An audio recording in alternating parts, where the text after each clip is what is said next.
Hello বন্ধুরা, দর্শকের অনুরোধে আমরা কিন্তু মাদক নিয়ে একটা নাটক তৈরি করেছি, সেটা আপনাদের দেখার আমন্ত্রণ রইল। আর এই কারণে কিন্তু আমরা কিন্তু আজকে ফুল নাটক রেডি করে ফেলছি। আপনাদের কিছু অংশ আজকে দেখানো হবে, বাকিটা কিন্তু পরে দেখাবো। বাকিটা আমার নুরুদ্দিন বলবে। আসসালামু আলাইকুম। আশা করছি অনেক সবাই ভালো আছেন।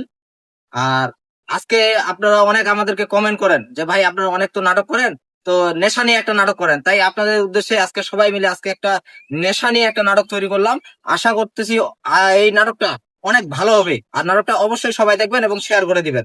ধন্যবাদ সবাইকে। আর এই নাটকের মধ্যে আমাদের বিশেষ কিছু ব্যাপার আছে, যে আসলে আমাদের যুব সমাজ কিভাবে মাদকে আসক্ত হয়ে নষ্ট হয়ে যাচ্ছে, এইটা থেকে কিভাবে আমরা ফিরাই নিয়ে আসতে পারি, এই জন্য এটা আর কি তৈরি করা। আর আপনারা অবশ্যই প্রথমে দেখে শেষেরটা না দেখে মন্তব্য করবেন না, শেষেরটা দেখার পরে মন্তব্য করবেন এই বিষয়টা আজকে কেমন হইলো। হ্যাঁ, পুরো নাটক দেখে কিন্তু আপনারা মন্তব্য করবেন, তার আগে কোনো মন্তব্য করবেন না। এই মন্তব্যের কারণে কিন্তু আজকে আমরা এই নাটকটা তৈরি করতেছি। সকলে কিন্তু দেখবেন, ভালো থাকবেন, সুস্থ থাকবেন। আল্লাহ হাফেজ।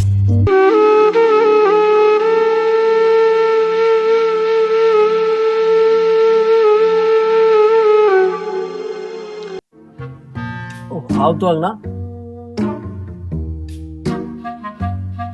মদে নাই, কি যে খাম। শেফালিতে যাও, টাকা নিয়ে আসো। শেফালিতে থাকে।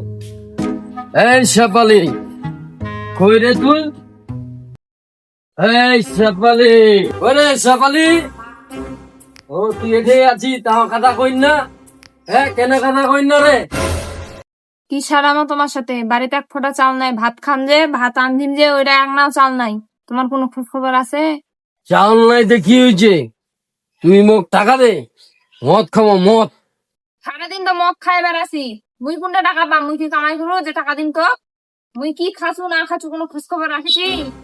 তুই মোক টাকা দে, কোনঠে পাবো জানু না, না তোর বাপের বাড়ি থেকে টাকা আনে দে মোক, তাও মুই মদ খামাইস। টাকা লাগিবে, বুঝা পাইছি? টাকা না দিলে তো মারে ফাড়াই দিমাইস। টাকা দে, মুই মদ খাম, মোর শেষ হয়ে গেছে। বাপের বাড়ি থেকে মুই টাকা আনে দিম মানে? বিয়া হওয়ার পর থেকে মুই বাপের বাড়ি থেকে তোর টাকা আনে দিছু। মোর বাপ এখন গরু দিছিল, গরু খানো বেচায় না, তুই নেশা খাইছিস, এলা যে সে খায় না, মোর জীবনটা শেষ করে দিছি। তোর সাথে আর মুই সংসার করিবা না, মুই চলে গেল মোর বাপের বাড়ি। এই শোন, কোনঠে যাচ্ছি? তোর বাপের বাড়ি যাচ্ছি তুই? মোক ফিরে তুই বাপের বাড়ি যাবো? মোর সংসার তোর আর ভাল লাগে না? মদের টাকা দে। মুই আর 1 টাকাও দিবা পারিবা নাও। তুই কেমনে মদ খাচ্ছিস? মুই চলে গেল মোর বাপের বাড়ি। এই শোন, কোনঠে যাচ্ছি তোর? মুই ওই ছাড় দে আমাকে, ছাড় দে, মুই তোর ভাই তোর মুই বাড়ি থেকে বাইরে তোর ঠেং জায়গাটা ভাঙে দিন, বুঝা পাইছি? হ্যাঁ, নেশার টাকা খুঁজে পাবো এটা জানো না। কথা কম কহে, টাকা দে, মুই নেশা খাবা দামাই। নেশার টাকা না দিছি, বুঝা পাইছি? তো গাইস খাই পেলাম কিন্তু আসে আনতে একবারে শীত পিটাই দিন, বুঝা পাইছি? গেনু মুই তোক মুই একটা দিই, মুক্তাম কথা কই না, আবার কি মেলায়? পায়ে মুক্তাম করে দিই। তোর ভাই কইবে না, কাকব কইস? মুই সন্ধ্যার দিকে আসা যেন টাকা পাও, নাইলে খবর আছে তো। আবার কথা কইছি,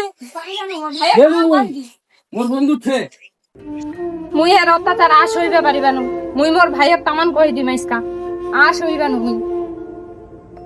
ব্যবস্থা গরম করে দিলে গেলে গেনু বাড়িতে টাকা চাইবা, দিলে গেলে বাপ রে বাপ।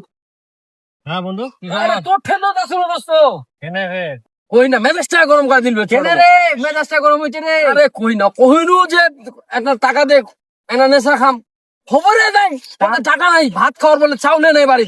হ্যাঁ, মেজাজটা গরম হয়। তোর ভাবি কইনু রে? এটা তো আমি দিন ভাই সেট পিটা একলা। বউ তো ভালোই বাসে না, ওই জন্য মাল খাওয়ার টাকা দেন। বন্ধু তোর মাল আছে, গলাটা আমার শুকাই গেছে, দে না খাও। ধরপর আছে খালি, কইন না কঠিন ধরপর আছে, দে না খাও।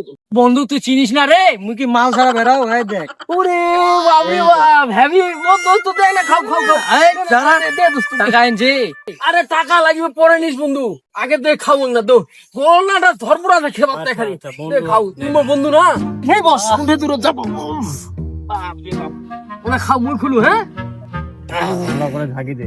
ওফ, সেই স্বাদ হবে আজকা। তুই যে মোর বন্ধু, প্রকৃত বন্ধু তুই মোর। খা বন্ধু মুই এখন। হ্যাঁ হ্যাঁ বন্ধু, বেশি খাইস না বে, বেশি খেলে তুই কিন্তু বেশি মাতাল হয়ে যাস। আচ্ছা ঠিক আছে বন্ধু, সামাল দেওয়া লাগবে। কোটা খানাতে খাবি রে?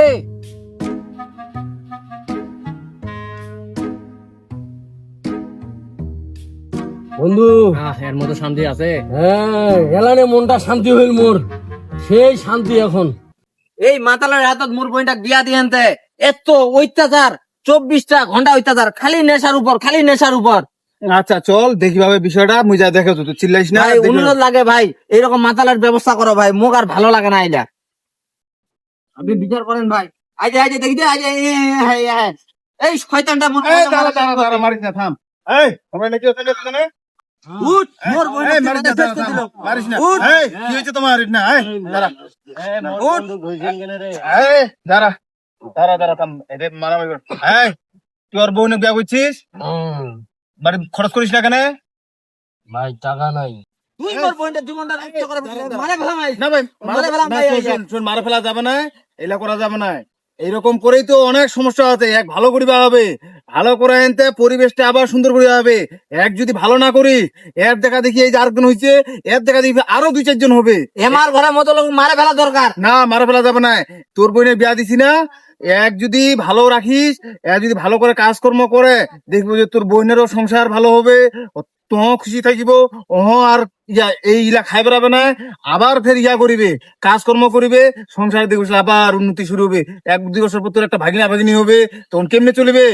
আর এই যে বিয়া দিছিস, এলা ভালো করিবা হবে। এটা তাহলে ওর অশ্রু দিবা হবে, নাহলে ও যদি তাহাও না ভালো হয়, প্রয়োজন শাস্তি আনতে থানার দিবা হবে, কিন্তু আগে চিকিৎসা করিবা হবে। এটা তো আমাক সবার দায়িত্ব নিবা হবে। তাইলে হোক ভাই, থানাতে দাও, না, জেল কাটা দরকার, না, শাস্তির দরকার আছে। আগত চেষ্টা করিম, যদি ভালো হয় তাহলে ভালো হবে, যদি ভালো না হয় তারপর থানার দিম। আচ্ছা ঠিক আছে, যা দেখো। খরচা পানি লাগে প্রয়োজনে মুই দিম। এবার 2 জন কাকে পাঠাবা হবে, এলা ইয়াত ওটা ফোন দিবা হবে। দেখো তোমার যেটা ভালো মনে হয় দেখো। এছাড়া উপায় নাই, আমরা ভালো করিবা হবে। আর এমাকে এলা যা কইব, আমরা এলা কিচ্ছু শুনিবে না, এলা আমরা শোনা পাবো না। ওতে এগুলো রাগ করিস না, সব ঠিকঠাক করিয়া হবে। এটা ব্যবস্থা মুই তোমার করছি। উপর মই ছাড়ে দিন, হ্যাঁ, তোমরা কি চলো করবে রে। করো। হ্যাঁ, চলো মোর সাথে চলো। যা শয়তান যা, আর কত শয়তানি করিব।